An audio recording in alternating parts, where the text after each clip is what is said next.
So just to start, the shaila I got recently, and then a couple other. Then we'll do it a little differently this week. Someone asked me a shaila like this. They had challah on their table on Shabbos. It was cut up, but they were pretty confident they didn't touch it, and it was on their table for Shabbos day, and it was extra, so they put it in a bag. Now Sunday morning they wanted to make French toast out of it. So is that allowed?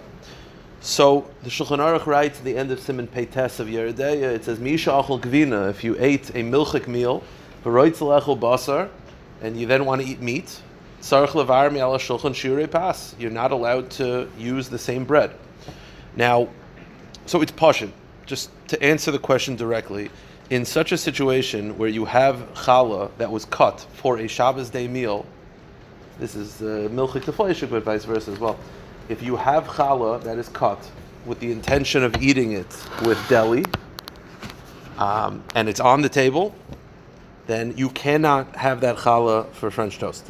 The reason being is because we're afraid, because it was cut for a fleishik meal, we're afraid that people had meaty hands, their hands were schmutzy, and they touched it. They touched this piece, they didn't use it. And even if you say, well, I was careful, there's a rule in halacha that something that the average person is not particular about, you're not nemon to say.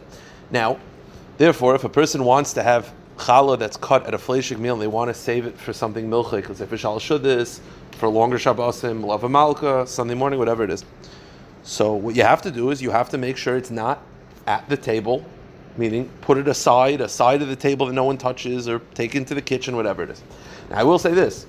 They asked Rav Moshe Feinstein, an interesting shaila. What happens? The case of the Shulchan Aruch is mamish this case, where you cut up challah for the fleishik meal, for making deli sandwiches, whatever. It was cut up challah for people to be able to eat with fleishik, and then you chose to, I'm going to use it for milchik. What if that wasn't the case? What if I cut a couple slices, and there's a large chunk of challah, and it's at the table? I then want to, when it's done, I wrap it up. I want to use that for milchik.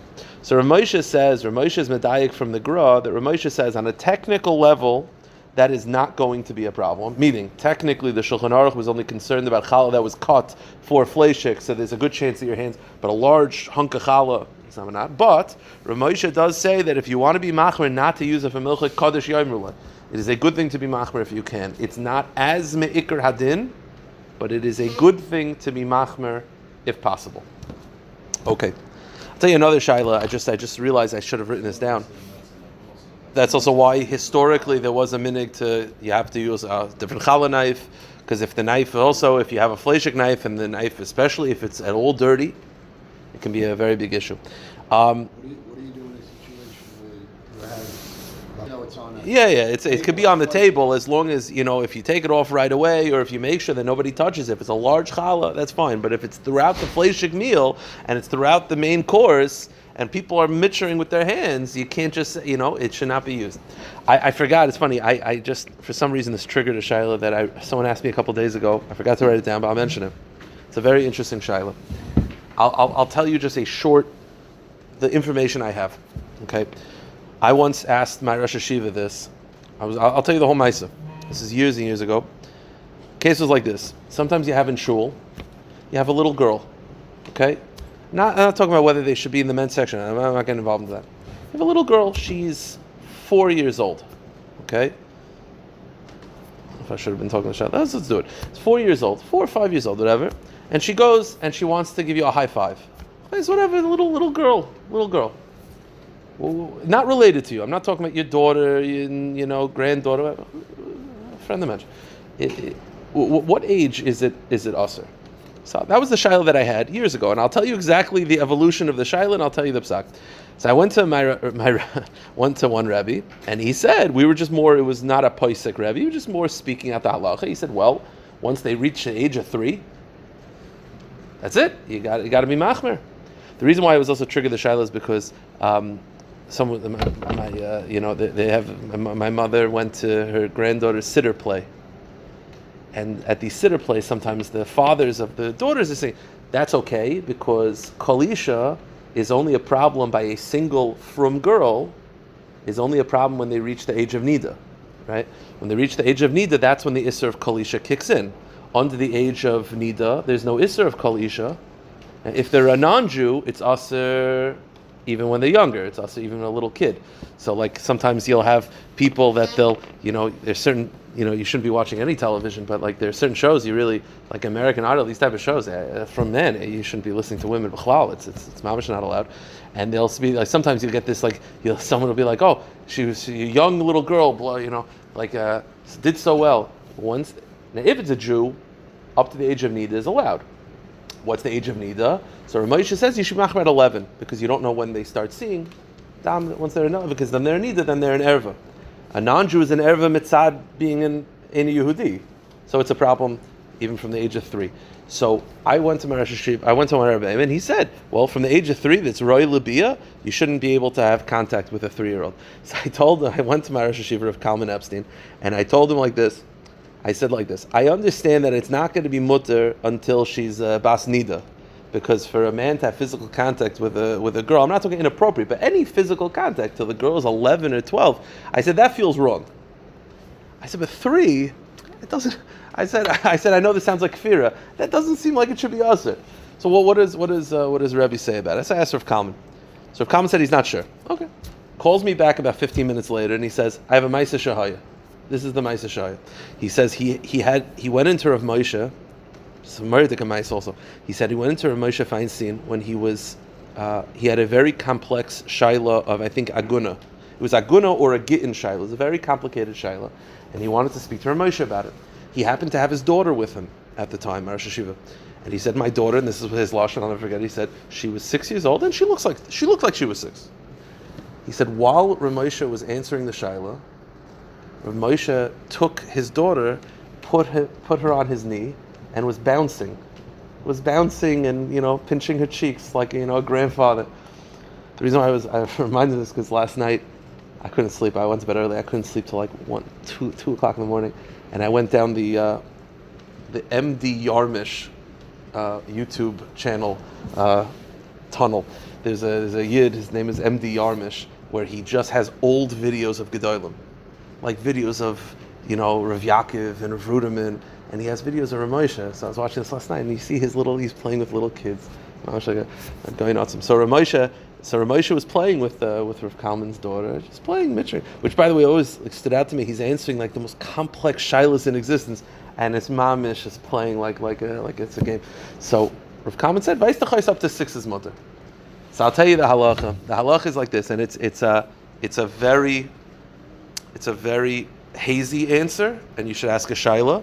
But the answer is like this. I saw afterwards that in the laws of children in halacha, I believe. Again, I forgot to check this up. I believe in children in halacha, but Rav Simcha ben Ukon, he brings down that he asked Rav Moshe this shaila, and Rav Moshe said that the psak is similar to that of the Chazon Ish when it comes to davening in front of a girl who's not dressed so appropriately. So what's the halacha about a girl who's uncovered her, let's say, upper arm? Sometimes a little girl comes into shul, she's not covering her upper arm. So when she's an adult, you can't daven. It's a part of the body that's supposed to be covered. You're not allowed to daven in front of such. It's considered an erva. So what about a child? What age? So the Mishavura brings down in Bir Halacha, he brings down that from the age of 3 you have to be machmer. The Chazon Ish disagrees. The Chazon Ish says I don't have an exact age, but the Chazon Ish says once they start becoming like a instead of a little girl to a young woman. That's what the Chazon Ish says. He says he doesn't really have, some say 7, some say 8, some say 9. The Chazon Ish says I don't have an exact geder advarim, I don't have an exact age. I think Rav Avadia, if I'm not mistaken, I think 6 or 7, he says you should be machmer. But he says it's once the little girl is no longer a little girl. She's a young woman, whatever that means. So Rav Moshe said that's the same cheshbon when it comes to physical contact. So practical halacha, definitely once the age of 6, you should definitely be machmer. Even 5, you start playing in that game. It depends on the age of the girl, the maturity. A 2-3-year-old girl who wants to give you a high five is not a problem. But that's just one of the shilas that I got. Again, I should have checked up the exact geder. If I'm not mistaken, I believe that they say while the Chazon Ish didn't give an exact age, and Rav Moshe never gave an exact age, I think he said 6 or 7. That's the hashara of the modern day poskim. But it all has to do with this hazy shita the Chazon Ish as to the exact age. That's the lashon. Okay, so the Mishabura brings down in Siman Ayin Hey in the Bir Alocha the tefach be'isha hu mebas gimel shanav yoyim echad. That once the girl is from 3 years and older, and she had you can't daven in front of a tefach and it's uncovered. But according to Mishabura, that would also mean I had a little bit of agamas nefesh in history of Hashivin, a little tiny bit, that there were people sometimes that would want to bring their daughters into the shul. The daughters were a little older, and it wasn't so appropriate anymore. But according to Mishabura, once they're 3, they mamish have to be covered. A lot of times, a 3-year-old girl, I understand, there's no tying on the parents. They're not going to, dress like they're from Me'esharim. But according to Mishabura, from the age of 3, but he brings down from the Chazon Ish, my dvur leil dechol hani eni erva beikra lechama sru mishum here nira dechol shein daite shel bnei adam alei machmas kanusan mutter. Anytime nobody thinks about them in any other way than just being children, that's what he says in mutter. The Chazon Ish says, he says. Ve'ein kan shir b'shanim. The Chazon Ish says, I can't tell you the exact age. I could just tell you, fi metzius v'katnus gufon. It depends on their maturity. That's what the Chazon Ish says. That's where Moshe applied to physical contact, as it brings down in Simcha Bunim's book, and that would also explain the Maisa of Moshe. Okay. I want to run through, if you don't mind, just for a few minutes, instead of going through a specific shiur, I just want to mention, because people ask me that, I'll mention everything I know about it, very, very quickly. 2 specific topics. The first one being melava malka. Okay, people keep asking me a certain shiur about melava malka. I just want to mention, there's a Mishabura in Siman Shin. The Mishabura in Siman Shin writes the following 3 lines. I'll just read it to you, and it has a lot of information. Geshem shetzarich lechabed Shabbos b'knisasa. The Indian of melava malka is the same way you're supposed to honor Shabbos as it comes in. You have to say goodbye in a bakava to go away. The same way you have a lavish, like a goodbye party. Therefore, you shouldn't push it off too long. You do it right after Shabbos if you can. If you're not interested in eating, okay, so then don't push it off past chatzos. Fine. Amru kadmoinim, they bring down Ever echad yesh ba'adam, that there's a little bone in the body that they call the luz bone. They say it's near the nape of the neck, whatever this means, and it's the only Ever that doesn't decompose, and that's the bone that Tchias HaMeson comes from, and that bone only gets nourishment from the melava malka. It's a very big Indian, and he says though, Mikol makom sudu zu einei chayva, alav k'maya gimel sudas. But it's not as much of a chiyuv as the shalosh shudas. Now the reason why this is negeya is because when this time of the year, in the winter, where it's so early, it is difficult for some people to eat melava malka and shalosh shudas. It's actually more just difficult for them to eat shalosh shudas. It's not melava malka as much because melava malka is so long.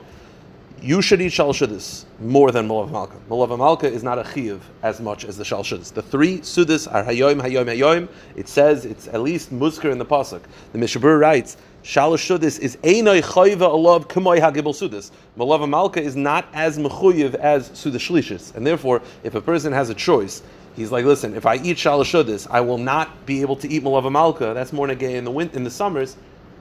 Shalosh shudas. That's the psak of the Mishabura. Women should eat melava malka. They are included in the obligation just like men. Adarabba, it's one of the skulas that is brought down from Ramelech Lezhensk. That is a skula for easy childbirth, is to eat melava malka for a woman when she's pregnant to eat melava malka. It's a big Indian. The shita of Rav Nevinsol, a mechudesh shita. Rav Nevinsol brings down that he believes from a Taisvis that the ikr, that a form of the fulfillment of melava malka can be, it can be fulfilled on Sunday.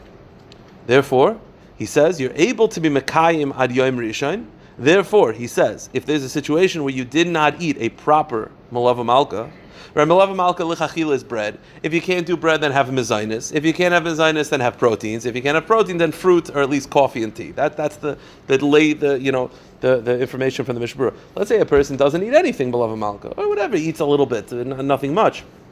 And Sunday morning when he's having breakfast, Rav Nevinsol says mechavin, you should be eating for melava malka, because according to his diuk from Taisvis, that's the ikr that you can mekayim melava malka on Sunday as well.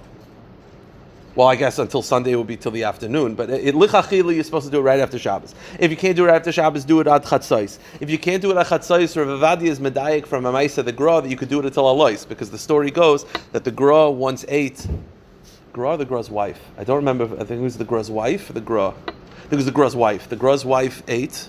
She was sick and she threw up. And the Gra said, it's before Alois, eat again.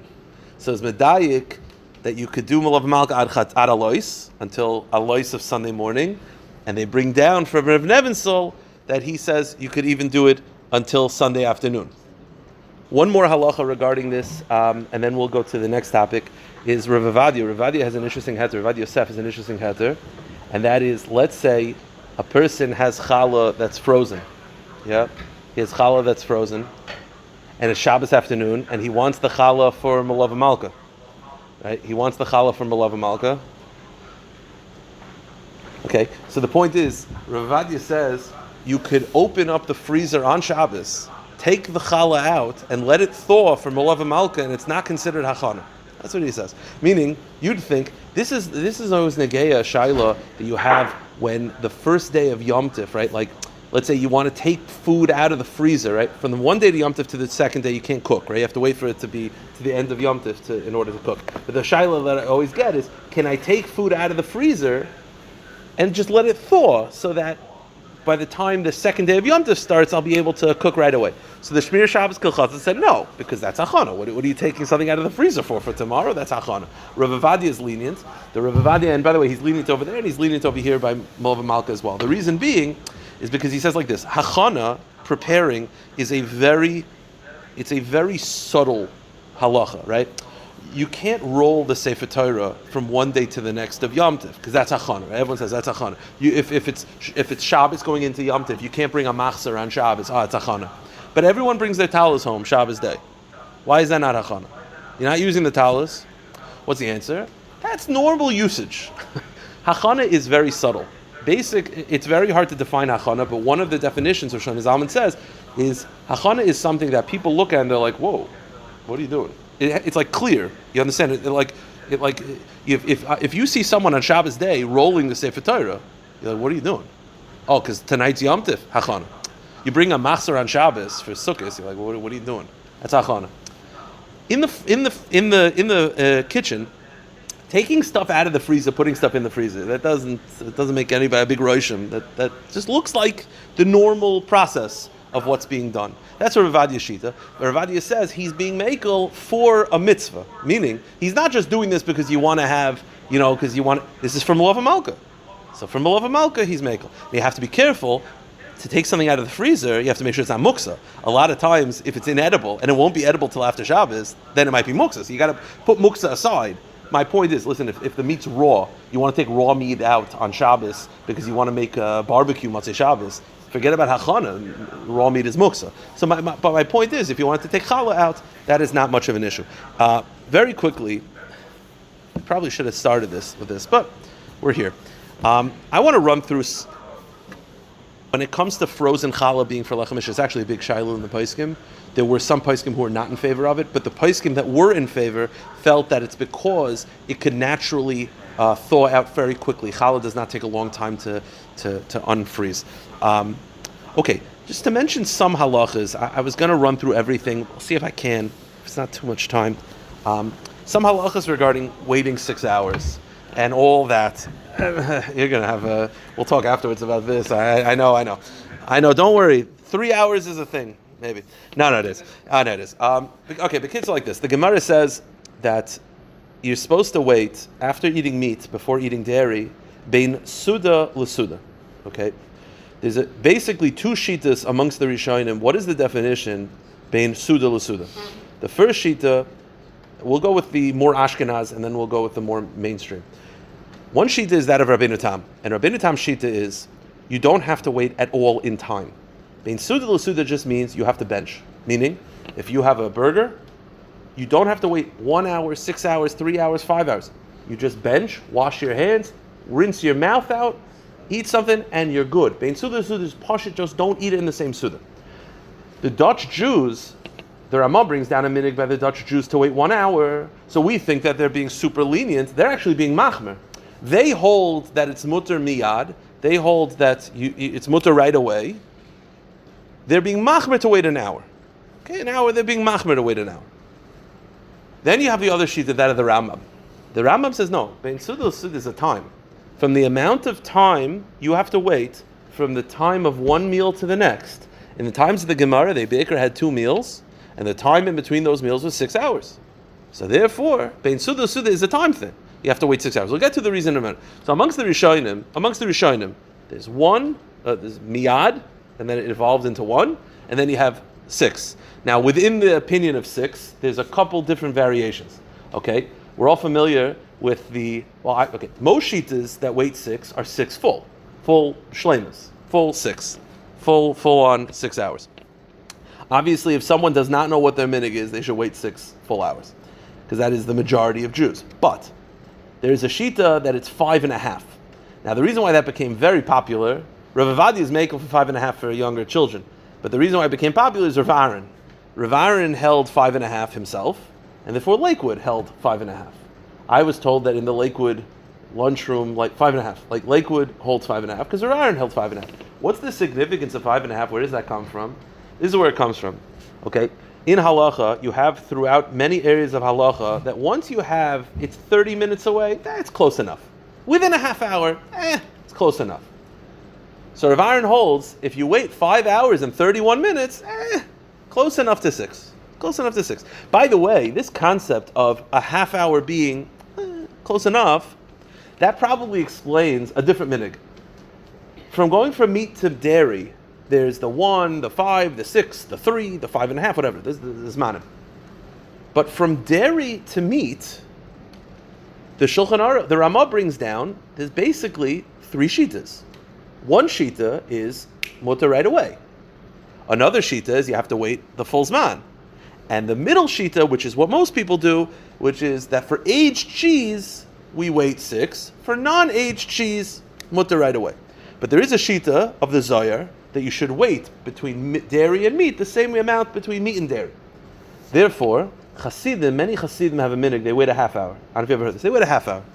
It's unclear what the source is, but mistama it's this, and that is, if you want to be machmer like the Zohar, that for all dairy, you should wait the full shiur, and you're not going to wait full 6 hours, you wait 1 hour, which is what Dutch Jews, which is a legitimate shita.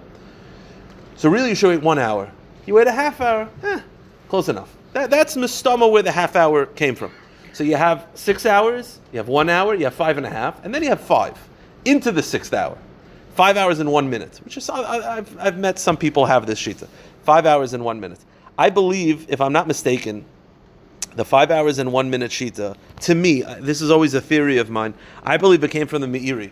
The Meiri wrote a sefer called Magen Avos, where he records minhagim. The reason being is because the Meiri was living in an area where there were a mixture of Italian and Sfardim and Ashkenazim, and minhagim were becoming a little confused.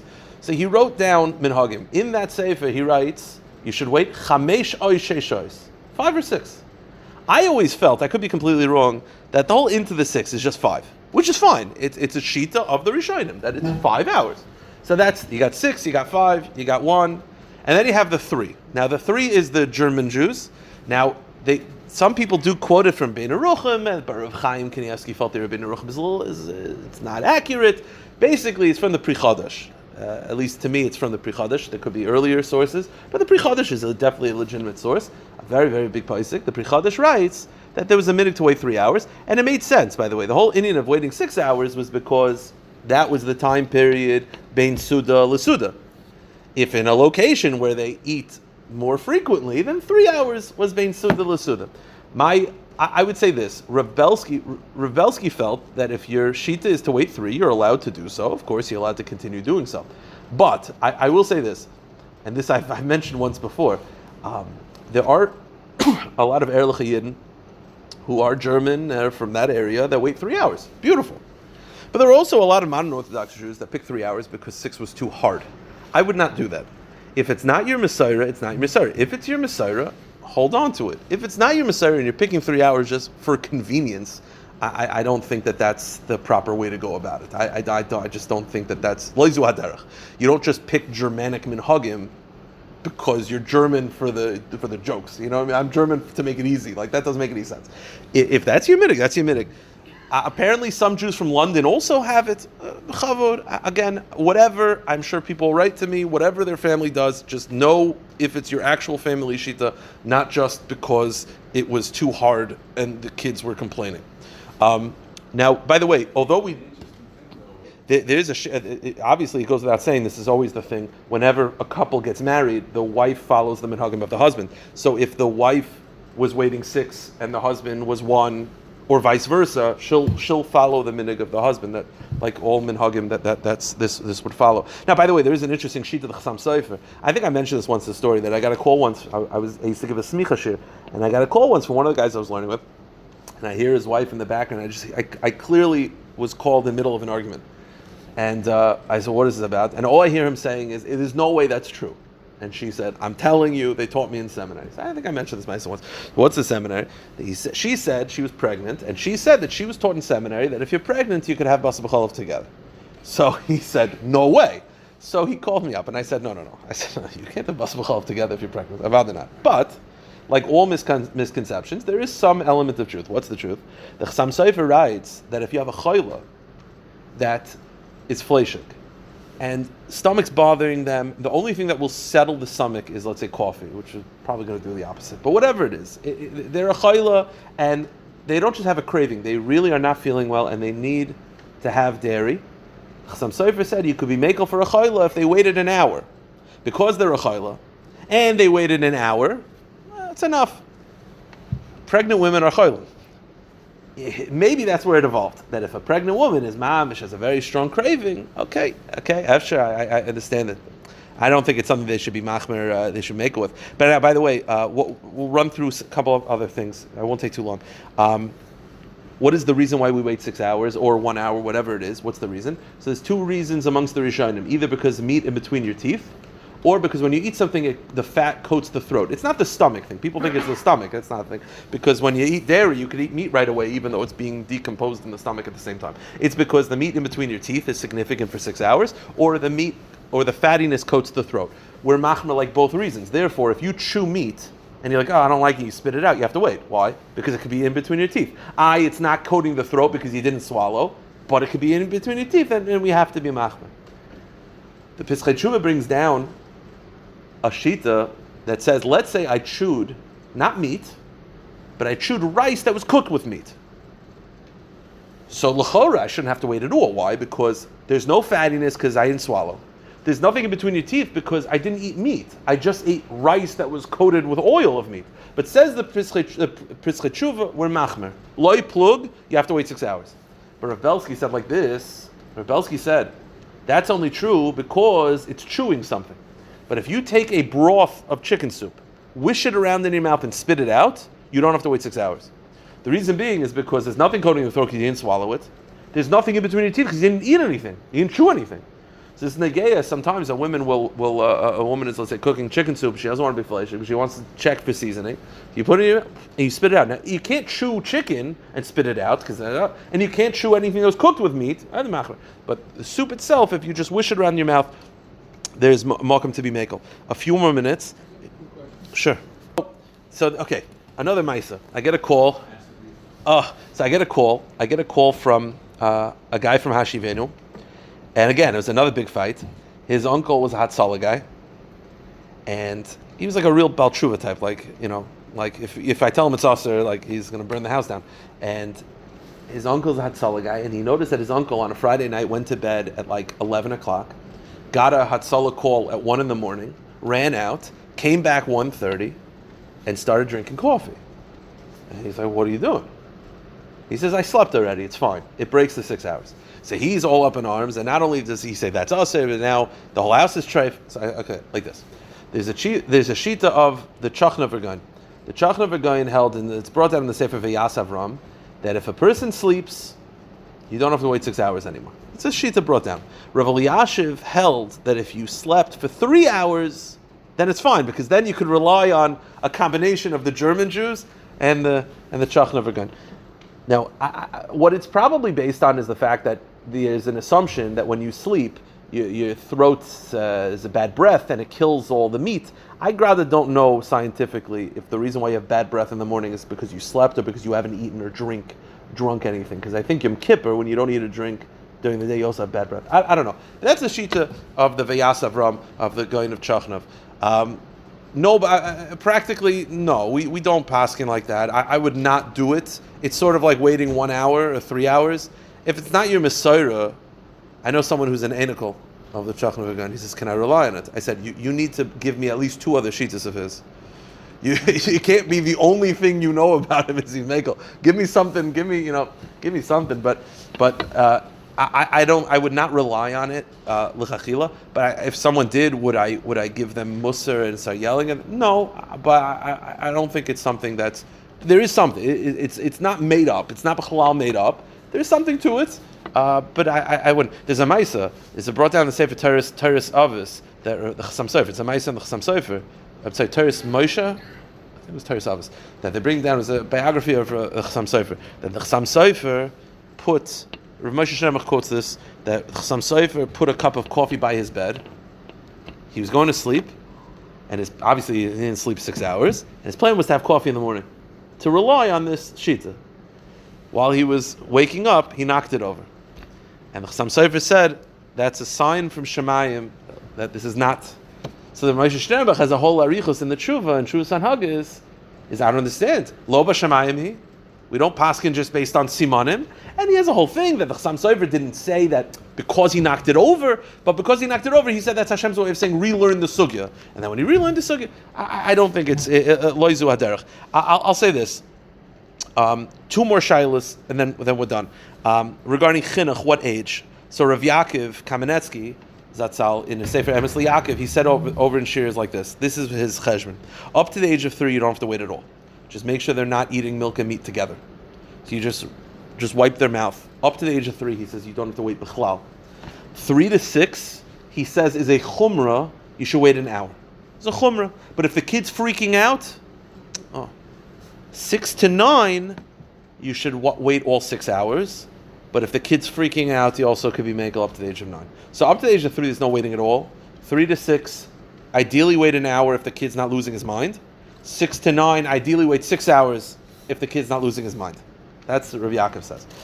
One last shaila, and I probably should not do this late, but I'll very, very bekitzer. Not everything that's considered meat in halacha makes it that you have to wait 6 hours. Okay? There's a shita of Rav Kiva Eger, and this is brought down by Rav Moshe, and it's an accepted psak. And that is that if you have an onion that is cut with a fleshik knife or sautéed in a fleshik pan, that onion is basar mamish. Meaning, and if gavina gets mixed in, it is basar b'chalav. But right, so if Kiva Eger, you don't have to wait 6 hours from that onion, because a davar charif, while it's considered bisari in halacha, it's not meat enough to trigger waiting 6 hours. By the way, though, the opposite is not true. Meaning, if I'm already fleshik because I had a burger, I'm not allowed to have, during the 6 hours, something cut with a milchik knife, an onion cut with a milchik knife. Because people hear this, that's why I'm always a little nervous, because people don't understand. You have an onion that's cut with a fleshik knife. It's basar. And you have to make sure it doesn't get mixed in with milchik, whatever. You don't have to wait 6 hours. Because it's not enough meat to trigger. But if I actually had basar, and I'm fully waiting 6 hours, it triggered it, I am now restricted from eating anything that's halachically chalavi. An onion that's cut with a milchik knife is chalav. Therefore, when someone is fleshik, a lot of times they'll say, I'll go to a restaurant, I'll just eat salad. If there's onions in the salad and it's a milchik restaurant, you can't have it. Or if it's a parav soup. What makes it parav? There's no dairy in it. Is there onions in it, cut with a dairy knife? You can't eat it when you're fleshik. Now if you wouldn't trigger waiting 6 hours, one more halacha just a minute. There's a sefer called Shevet Akasi. It's quoted by Yalkut Yosef. He says like this. The same way onions will not make you wait 6 hours, onions that are fleshik will not make you wait 6 hours. If you have something that's cooked in a fleshik oven at the same time as fleshik, you don't have to wait 6 hours either from that. Because that potato kugel, let's say you have a potato kugel that's cooking in a fleshik oven with chicken. Chicken is open. So you have aroma, reicha, you have zeya, you have steam. The kugel's fleshik. Avad is fleshik. But the same way, the onions are fleishik, but you don't have to wait 6 hours. The kugel's fleishik weiter, but you don't have to wait 6 hours. That's what he says. Now, I'm always nervous to tell this to people because they're going to get confused, not going to understand that there's a difference between triggering waiting 6 hours and bisari in halacha. But that's why sometimes you'll call up a place. I don't blame him. You call up like a meal mart type place, Wasim's, whatever it is. You'd be like, "Is the kugel? Am I fleishik if I eat the kugel?" They'll say, "Yes." You gotta ask yourself. I'm not sure. They'll tell you yes because they don't want to. But for it to be fleishik, there has to be actual basar in it, not just cooked in a fleishik utensil, not just cooked in a fleishik oven, not just having fleishik onions. It has to be mamish bisari, which oftentimes is not necessarily the case. Enough for me to during the 9 days. I've asked you this and said you can't have it during the 9 days, but you're not fleishik. Oh, that's another, yeah. If you have onions that are cut with a fleishik knife, although you may not have to wait, you don't have to wait 6 hours, you can't eat it during the 9 days because it's bisari, meaning it's basar in halacha. It's just not basar enough to trigger.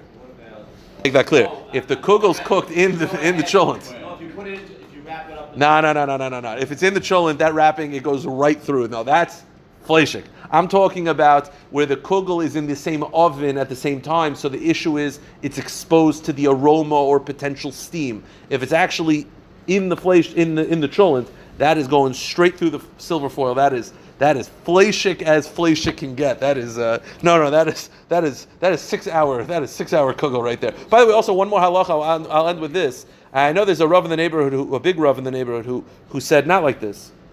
B'chavod, he's a much bigger rav than I am, a much bigger paisik. He knows much more. I can just tell you from the paiskim that I follow. If you have a fried anything that's fried in a fleishik restaurant, that is fleishik. They use the same oil. They fry schnitzel in the oil, and then if you have a fried bureka or whatever, that is fleishik. It's the same oil, and that would be a problem. There are rabbanim who say you don't have to wait 6 hours. To me, enough paiskim say I don't understand why not. It's the same oil. It's mamish like drinking chicken soup. The same way if you drink a chicken soup, we wait 6 hours. That oil is fried with chicken, and then you fry something in it. That is, you're drinking the oil. At the stomach, you have to wait 6 hours.